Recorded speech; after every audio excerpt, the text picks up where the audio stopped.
யாரும் ரொம்ப பயப்பட வேண்டாம். நான் ஆளில்லாத கூட்டத்தில் 1 மணி நேரம் பேசுவேன். இங்கே அப்படியெல்லாம் ஆபத்து நடக்காது. மாரியப்பன் நான் பார்த்து வியந்த ஒரு மிகச்சிறந்த ஊக்குனர்.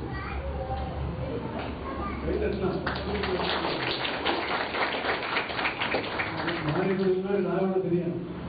ஆனால் மாரியப்பன் இந்த சிறந்தவர்களே ஆக சிறந்தவர் அப்படி சொல்லுவோம். மிக சிறந்த அவர் நாங்கள் எங்கள் வீட்டில் ஒருத்தர் தான் பார்ப்போம். இவ்வளோ மாரியப்பன் ராகவன் இந்த கேட்டாவன் எனக்கு கேட்டவன் தான் ஞாபகம் இருக்கு. இந்திய அரசு ஞாபகத்துக்கே வரல. நான் 30 வருஷத்துக்கு முன்னாடி உங்களோட எனக்கு புள்ளியார் சொல்லி போட்டு அந்த நட்பு ஆரம்பம் சொல்லுவோம். இவங்களோட போனாக்க நம்ம எது வேணாலும் நம்ம போகலாம், எவ்வளோ நம்பிக்கை வேணாலும் இருக்கலாம். நம்ம தூங்கலாம், நம்ம தூங்க மாட்டோம். எங்கள் ஊரில் இருக்காரு அவர் நான் கொஞ்சம் அது தான் அப்படின்னு வரும். நான் ஒழுங்கா இருக்கேன். நீ தூங்காத யாருமே நீ பயன்படுத்துவார். நான் மாரியப்பன் அப்படின்லாம் இருக்கேன். அதனால மாரியப்பன் அவருடைய இல்லத்தரசியார் அந்த மாதிரி அவருடைய நம்மளுக்கு வேற பேர் மாற்றி சொல்லி திருமலை கேட்பாரு. அப்படி ஒரு அம்மா இருக்கா, அதை இன்னைக்கு வேணாலும் சொல்லுவீங்க, அதுக்காக தான் பேரை கரெக்டாக கேட்கணும்னு சொல்லி எப்பவுமே வீட்டம்மா பேரை மட்டும் சரியாக சொல்லியிருக்கு. மாற்றி சொல்லிட்டோம்னா ஒரு ராத்திரி 10 மணிக்கு நம்ம உருட்டி விட்டு ஒரு அடிக்கும். எல்லாரும் பேசும்போது வேற ஒரு பேரில் சொன்னால் நீங்கள் படிக்கிறது மணிக்க கையில் ஊற்றிச்சு அவர் பண்ணுறோன்னு வேற ஒரு அம்மா பேரை சொல்கிறாரு, என்ன காரணம் அப்படின்னு கேட்பாங்க. இதெல்லாம் ரொம்ப ஓவியமான மனிதர் மாரியப்பன். மாரியப்பன் அப்படின்னாலே உழைப்பு தான். மாரியப்பன் அப்படின்னாலே உண்மை தான். மாரியப்பன் அப்படின்னாலே லாயல்ட்டி தான். இந்த லாயல்ட்டி எப்படி அவருடைய இருக்கிற மேலாளர் அண்ணாமலை தானே தைரியம் முன்னாடி வாங்க அதிகமாக நான் படத்தில் வரமாட்டேங்க. இங்கே வர பெரிய வேண்டிய மதுரை நகைச்சுவதில் நான் ஒரு 13 வருஷம் தலைவர். தலைவராக நேரம் பார்க்கணும் அங்கெல்லாம் அப்படிலாம் பேசணும். இதையெல்லாம் பேச வைத்து அழகு பார்த்தவர் அருகிலே அமர்ந்திருக்கிற என்னுடைய பள்ளிக்கால நண்பர், மூத்த பத்திரிகையாளர், ஒரு பெருசிலை கூட இலவசமாக பெறாத ஒரு பத்திரிகையாளர். 67 நூல்கள் எழுதியிருக்கார். எனக்கு வயசு 68. நான் 68 வருஷமா வயசு சொல்லலை எனக்கு. ஆனால் இவர் 67 புத்தகம் கொடுத்தார். இன்னும் இளமையா இருக்கார். இந்த பக்கத்தில் திரு ஜெயராமன் ஐயா அவர்கள்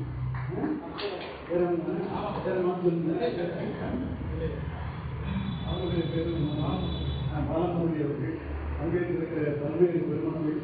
அந்த பக்கத்தில் கமலாசிரியர் சந்திரன் தானே சந்திரன் சொல்லலாம்ல. நான் தினசரி காலையில் நான் நடைபயிற்சி போகும்போது என்னோட போட்டி விடுவார். எதிர்கொலையில் தீவிரமாக தமிழை பற்றி பேசி விடுவார். நாங்கள் ஏதோ ஆங்கிலம் பேசுகிற மாதிரி அவர் தமிழ் பேசி விடுவார். சந்திரசேகர் அவர்கள் இங்கே பங்கேற்றிருக்கிற எல்லோருக்கும் என்னுடைய வணக்கத்தையும் வாழ்த்தையும் தெரிவித்து, வாழ்க்கை என்பது படித்தா உறக்கம் வரணும், அதுதான் வாழ்க்கை. நிறைய பொருளும் வைத்திருக்கிறது வாழ்க்கை இல்லை. என்னுடைய தரப்பினார் சிரமப்பட்டார். அவருடைய கால் கொஞ்சம் ஊனமாக இருக்கும். அவர் சுபேகா அப்படின்னு ஒரு வண்டி வச்சிருந்தார். அப்புறம் லூனா அப்படின்னு ஒரு வண்டி வச்சிருந்தார். அதான் அவரால் ஓட்ட முடியும். அது 42 வருஷம் ரொம்ப சிரமப்பட்டார். 7 பேர் என்னோட பிறந்தவங்க 7 பேர். எங்கள் அப்பாவோட பிறந்தவங்க 11 பேர். இன்னும் அப்படின்னு சொல்லுறாங்க. ஐயோ அப்பா 11. எங்கள் பெரியப்பாவுக்கு 14 கூட்டம். அவர் கூட்டத்தில் சொன்ன உங்கள் வீட்டில் வேலையே இல்லையா அப்படின்னு. அந்த காலத்தில் சாதாரணம் ஒரு பையனுக்கே வழியிருக்காங்க. அந்த 7 பேரையும் படிக்க வச்சு நல்ல நிலையில கொண்டு வந்து எங்கள் தரப்பனார் இருக்கிற அவர் சிரமப்பட்டு உருவாக்கினார். நாங்கள் ஏசி காலத்தில் தொழிலாக போயிட்டு. அப்ப இந்த வாழ்க்கை யாராலே நமக்கு வந்து சேர்ந்தது? இந்த இன்பங்களை பேரின்பங்களை நாம் எப்படி இவ்வளவு சுகமாக அனுபவிக்க முடிகிறது? எப்படி இவ்வளவு சிறந்த நண்பர்களை நம்மாலே பெற முடிகிறது? மாரியப்பன் போல, இருக்கிற என்னுடைய தம்பி ராகவன் போல, டெல்லி நான் காலேஜ் தான் பார்க்குறேன். அந்த பக்கம் கூட ஒரு டெல்லி வெகுராமன் பார்த்துட்டேன். வந்த உடனே ஆள் ரொம்ப குண்டாகிட்டே போகிறாரு. குண்டாகிட்டே போகிறாரு. ரகுராமன் எப்படி தான் இருக்காரு.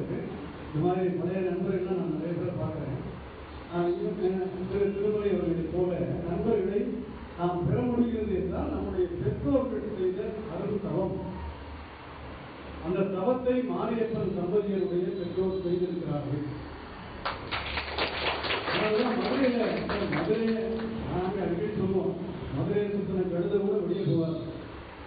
வருமானம் இருக்கோ இல்லையோ தெரியாது, நமக்கு வசதி இருக்கோ இல்லையோ தெரியாது, நமக்கு உறவு இருக்கோ இல்லையோ தெரியாது. ஆனால் மதுரையை விட்டு போகிறதுக்கு மனசே வராது. ஒரு பிறந்தத்துக்குமே இல்லைக்குமே அதுவும் அறிவார்ந்த மக்கள் அப்படின்னு நம்பப்படுகிற ஒரு இடம். ஆனால் அங்கேருந்து மதுரையில் வந்து அதுவும் ஜெயந்திபுரம் ஏரியாவில் குடியிருந்து ரெண்டு பிள்ளைங்க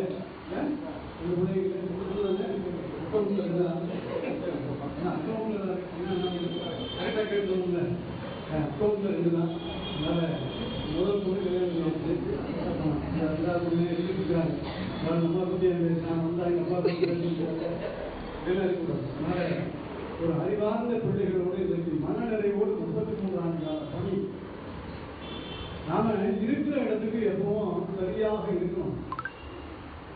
ஒரு வாடிக்கையாளர் சொத்தலிங்கமோ திருக்கோயிலோ திரு ஜெயராமன் அவர்களோ வராங்க அப்படின்னா வாடிக்கையாளர்கள் சார்ந்து மட்டுமே மாரியப்பன் இருந்துவிடக்கூடாது. அதை தாண்டி தனக்கு வேலை வாய்ப்பு வழங்கிய தன்னை நம்பி ஒரு வாகனத்தை ஒப்படைத்திருக்கிற தமிழ்நாட்டில் மிகப்பெரிய நாடுகள் என்று சொல்லப்படுகிற ஒரு தினத்தந்தி நிறுவனத்தில் ஒரு நல்ல பெயர் வாங்கி இன்றைக்கு இருக்க மனநிறைவோடு ஒரு இன்றைக்கு பணி நிறைவு பெறுகிறார் என்றால் அவர் மீது இருக்கிற நம்பிக்கை, அவர்கள் மீது இருக்கின்ற நாயகி, இந்த நம்பகத்தன்மையை மாரியப்பன் ஒரு நாள் கூட விட்டு கொடுத்துருக்காரு. மாரியப்பன் நண்பர்கள் நான் யாரும் பார்ப்பேன், கூட அவங்க தான் பேசி பார்ப்பேன். முருகேசி நாளைக்கு நான் வந்து சரி அவெல்லாம் வாயிலிருந்தே பேச மாட்டேன். மதுரையில பெரிய பணக்காரன். நான் கேட்பேன், என்ன அது நீ என்ன வீட்டில் 10 கார் வச்சிருக்க, மாரியப்போட போயிட்டு இருக்க அப்படின்னு ஒரு நாள் கேட்டேன். மாரியப்போட போனால் நமக்கு கவலையே தருது. அவங்களே விட்டுமா விட்டு மாரியப்போட போயிடலாம். டிராவல்ல சொன்னேன், வீட்டு பஞ்சாயத்து பெருசாக இருக்க. அதாவது அந்த ஊழியத்தை மதுரையில பெரிய தொழில் இருந்தது, பெரிய செல்வந்தர். அவருடைய பிள்ளைங்கள்லாம் பெரிய படிப்பு படிச்சுட்டு இருக்காங்க. எப்ப கேட்டாலும் என்ன சொல்லுவாங்க, அமெரிக்கா இல்லையா பாருங்க, நம்ம ஒரு ஆள் தான் இந்தியாவில் இருக்கணும், எல்லாரும் வெளிநாட்டு தான். இந்த நாட்டில் என்ன இல்லை, வெளிநாடு போவது தனி மனிதர்களுடைய உரிமை. நான் அதை குறைத்து மதிப்பிடவில்லை. ஆனால் இன்னும் அப்படி விடுவாங்க, குறைத்து மதிப்பிடவில்லை. ஆனால் இங்கேயும் நீங்கள் எல்லாம் கிடைக்கும். நம்முடைய நாட்டிலே எல்லா வசதிகளும் உண்டாச்சு. வெளிநாட்டில் வந்து என்ன ஊதியம் தராங்களோ அதற்கு இணையான ஊதியம் இந்த தேசத்தில் வந்துவிட்டது. அதனால அந்த நம்பகத்தன்மை ஊழியத்தின் மாதிரி பல நூறு வாடிக்கையாளர்களை பெற்றிருக்கிறார் அதற்குரிய மாரியப்பன் அவர்கள். இதெல்லாம் எளிதில் கிடைக்காதுங்க. நான் எவ்வளவு கூட்டம் பேசிருப்பேன்னு நினைக்கிறேன். அதனால அவங்க முன்னாடி நிறைய பேர் பெரிய அல்வாவாசம் எவ்வளோ பேசிருக்கீங்கன்னா 50, 100, 500, 1000 சொன்னாங்க. நிறைய பேசிருக்கீங்க. நான் புரிய ஜனசங்கியில் இருந்து ஆகிட்டேன். எவ்வளோ ஏதாவது எண்ணிக்கை சொன்னாங்கன்னா 300 தானே. ஐயோப்பா வேற யாராவது நீங்க யார் சொன்னா 1000 அவரா ஒரே நாள் 1000 வந்திருக்காரு. ஒரே 1000 இருக்காரு. வேற யாராவது சந்திரசேகரன் சொன்னோம்னா 17,000 கூட்டம் இருக்கு. 17,000 கூட்டம் வேடிக்கை பார்த்த கூட்டம் இல்லை, நான் பேசிய கூட்டம் 17,000. அப்ப 17,000 இந்த வாய்ப்பு எப்படி வந்தது? நானும் வீட்டில் உட்காந்து மைக் எடுத்து பேசிட்டு இருக்கிறேன். இல்லை ஜனவரிக்காவது மாறி இப்போ மாதிரி கூட்டம் நடந்தால் ஓடி போய் மைக் எடுத்து பேச அப்படி இல்லை. நாம் நம்மை சரியாக தயாரித்துக் கொள்ள வேண்டும், ஈடுபாட்டோடு இருக்கணும். நம்முடைய தனித்தன்மையை எந்த இடத்திலும் இழந்து விடக்கூடாது. ஆனால் எந்த இடத்துலையும் என்னுடைய தனித்தன்மையை இழந்ததே இல்லை. யாருக்காவது நான் போய் நிறைய கொடுத்ததில்லை, யார்கிட்டையும் கைகட்டி இருந்ததில்லை, யார்கிட்டையும் போய் ஒரு சின்ன வேலைக்காக என்னை காட்சி கொண்டு நான் போய் இருக்கிறேன். அது வந்து எனக்கு ஒன்றும் பெரிய பிடிவாதம் கிடையாது. ஒரு தமிழன் அப்படி இருக்கக்கூடாது.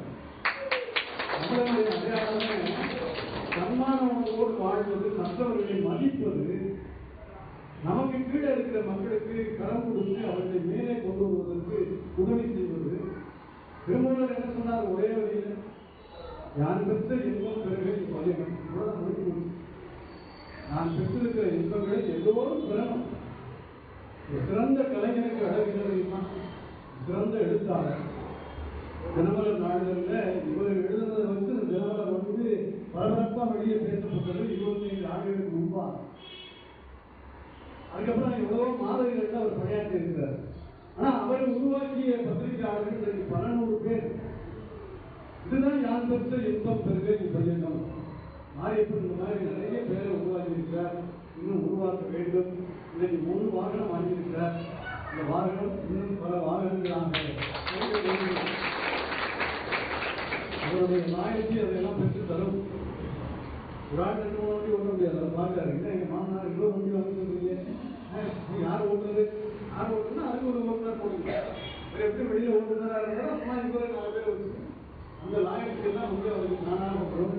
திரு ஜெயராமன் கொண்டவர்கள் அவருக்கு நிறைய இதெல்லாம் வந்து பெரிய பொறுப்பில் இருந்தவர். அவருடைய பின்னணியை நான் நன்றாக அறிவேன். திருமலை அவர்கள் சொல்ல வேண்டியதே அவருக்கு மதுரையில் மிக புகழ்பெற்ற மனிதர்கள் நிறைய பேர் தெரியும். இருக்கிற அரசியல்வாதிகள்னா பெயர் சொல்லி அழைக்கக்கூடிய அளவில் திருமலையுடைய நட்பு வட்டம் மிகப்பெரிய வட்டம். ஆக இது போல நிறைய பேரை அவர் பெற்றிருக்கிறார் என்றால் மாரியப்பன் அவர்கள் தொழில் சார்ந்து நலம் சார்ந்து உயர்ந்த நிலை பெற வேண்டும் என்ற நேரத்தில் என்னுடைய வாழ்க்கை சொல்லி ஒரு கூட்டத்தில் நேரம் பேசிட்டு இருந்தேன். நாங்கள் கிடையாது பாடாது கிடையாது கிடையாது கட்டலை கிடையாதுமே கட்டலை கிடையாது சொல்லுங்க. சீனிவாசன் சீனிவாசன் அப்படின்னு என்னடா ராகவன் தானே கேட்டு கொடுக்குறேன். சீனிவாசன் ராகவன் கொடுத்தாரு. ராகவன் விளையாட்டுக்கு நாம பேசியிருக்கேன். அந்த ஒரு யூடியூப்ல காமராஜ் ஒரு கோமா ஒரு ரகசியமா ஒரு கோயில் கொடுக்குறாங்க. சீனிவாச பெருமாள் கேட்டா இந்த மாதிரி அந்த நம்ம சொல்லலாம் கிடையாத காமிச்சார். என்ன நான் கிடையாத பார்த்து பையன் ஐயோ 7:50 நான் பேச்சை முடிச்சிடுறேன் அப்படின்னு ஜெயராமன் சொன்னாலும் 10 நிமிஷம் பேசுங்க, சாப்பாடு வர வேண்டியது நீ வாங்க உடனே முடிச்சா நாங்கள் எப்படி பேசுறது அப்படின்னு. இல்லை 7:50 ஆச்சு நான் வீட்டுக்கு போய் என் மனைவி சாப்பிடாம காத்துட்டு இருப்பா அப்படின்னு. அவர்தான் ஜெயராமன் சாருக்கு ஒரே மகிழ்ச்சி. 21ஆம் நூற்றாண்டுல இப்படி ஒரு பதிவுத்தியா அப்படின்னாரு. உடனே இல்லை நான் போய் தான் தோசையை ஊற்றலாம் உடனே அவர் சாப்பிடலாம் அப்படின்னு. உடனே அப்படிதான் சொன்னாரு. ஐயா உங்க வீட்லயும் இப்படிதான் நடக்குதா அப்படின்னு. தப்பு இல்லை, மாறி இருந்தா அவங்க வீட்டில் தோசை ஊற்றலாம் தப்பு இல்லை. அம்மா லைட்டாக இருக்க பார்த்தாலே தோசை ஊற்றி தெரியும். யான் பெற்ற இன்பங்க இவன் வாழ்க்கை என்பது அவர்கள் நம்மை நம்பி இருக்கிறார்கள். திருமலை ஒவ்வொரு புத்தகத்திலும் எழுதுவார். என்னுடைய எழுத்துக்கு முதல் ரசிகை என் மனைவி சீனா திருமணம் சீனா சரிங்களா நம்மளோட வேற வேற சொல்லி அதனால அவர்கள் நம்மை நம்பி வந்திருக்கிறார்கள், நாம் அவர்களோடு. அதனால இந்த இருக்கிற 21ஆம் நூற்றாண்டு ஆண்கள் பெண்கள் என்கிற பேரெல்லாம் ஆண்களை கரைந்து விட்டது. 21ஆம் நூற்றாண்டில் ஆண்களை விட இன்றைக்கு பெண்கள் எல்லா வகையிலும் முன்னேற்றமாக இருக்கிறார்கள். இது ஒரு நல்ல தொடக்கம். என்னை பொறுத்தவரையில் மிகச்சிறந்த தொடக்கம். அறிவார்ந்தவர்கள் பெண்கள். ஆனால் இந்த கால ஓட்டத்தில் கடந்த அரை நூற்றாண்டுகளில் தான் பெண்களுக்கான வாய்ப்பு எல்லா இடங்களிலும் குளோபல் வேர்ல்டு என்று சொல்லக்கூடிய உலகமயமாக்கலில் பெண்களுக்கான வாய்ப்பு ரொம்ப திறந்து விடப்படும். இந்த காலகட்டத்தில் பெண்களை மதிக்க வேண்டிய வீட்டில் இருந்த இல்லத்தரத்தை போற்ற வேண்டிய கடமை ஒவ்வொருவருக்கும் இருக்கிறது என்பதை ஆரியப்படை பார்த்தே நான் தெரிந்து கொள்கிறேன். ஏன்னா அம்மா உட்கார்ந்தவரைக்கும் அவர் உட்கார மாட்டேங்கிறார். அவங்க சேர்ல உட்கார்ந்து அவர் உட்கார்ல அந்த அம்மா பயப்படுறாங்க. நம்ம உட்கார்ந்து அந்த சேருக்கு கால உடஞ்சிருக்கோம் அப்படின்னு ஏதாவது சொல்லணும்ல. நான் சும்மா வந்தேன் வாழ்க்கையும் போயிடக்கூடாது. அதனால வாய்விட்டு இருந்தால் நோய் விட்டு போகும். அதனால மகிழ்ச்சியோடு இருக்கு. எல்லோரையும் போற்றுகிறவர்களாக இன்னைக்கு மாரியப்பனை பாராட்டுகிறோம் என்றால் இந்த பாராட்டு என்பது மாரியப்பனுக்கானது மட்டும் இல்லை, இங்கே அமர்ந்திருக்கிற ஒவ்வொருவருக்கும் ஆனது. இதைவிட மிகச்சிறந்த பாராட்டை நானும் வாழ்க்கையை பெறுவேன் என்கிற நிலையை நீங்கள் எடுக்க வேண்டும். அப்படி எடுப்பதுதான் மாரியப்பனுக்கு நீங்கள் தான் சொல்லுகிற வாழ்த்தாக அமையும் என்பதை சொல்லி என் வாழ்க்கை